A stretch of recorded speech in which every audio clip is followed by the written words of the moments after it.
আসসালামু আলাইকুম। আজকে আপনাদেরকে দেখাবো হাজি কিভাবে বিরিয়ানি করবো হাজি আজকে হচ্ছে বিরিয়ানি আমি করা হাজি হয়। বিরিয়ানি করবো। আমার পাতিল নিলাম, পাতিলের মধ্যে হচ্ছে তেল দিয়ে দিলাম।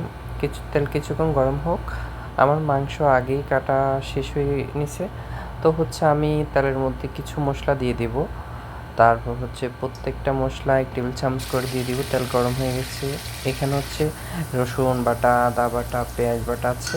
তারপর হলুদ, মরিচ যেগুলো হচ্ছে গুঁড়া সেগুলো দিয়ে দিব এবং মিক্সিং মশলা আছে আমার এখানে, আমি সেগুলো এখন এগুলো একটু নেড়ে অ্যাডজাস্ট করে নিব তেলের সাথে, যেন হচ্ছে একটু সুগন্ধি বের হয় এবং হচ্ছে তেল আমার হচ্ছে যে মশলাগুলো ছিল সেগুলোর সাথে অনেকক্ষণ নেড়ে নেওয়ার পরে 10 মিনিট পরে মশলা সম্পূর্ণ মিক্সিং হয়ে যাবে সব কিছুর সাথে।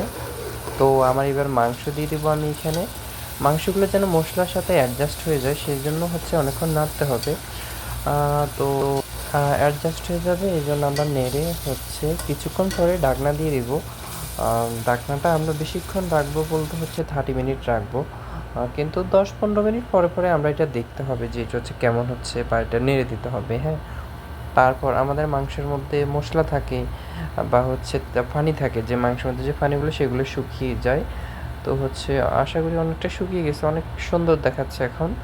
তো আমাদের এখন বিরিয়ানি চাউল রেডি করতে হবে, তেল এবং হচ্ছে কিছু মশলা দিয়ে দিব। তারপর এগুলা তেলের সাথে হচ্ছে মশলাগুলা এবং চাউলগুলো অ্যাডজাস্ট করে নিতে হবে। 10 মিনিট অ্যাডজাস্ট করে নিলে হবে। 5 মিনিট অ্যাডজাস্ট করার পরে আমরা কিন্তু এখানে 3 গ্লাস পানি দিব, যেটা আমাদের পরিমাণ মতো। তারপর মাংসগুলোকে অ্যাডজাস্ট করে নেব চাউলের সাথে, দেন আমাদের বিরিয়ানি রেডি।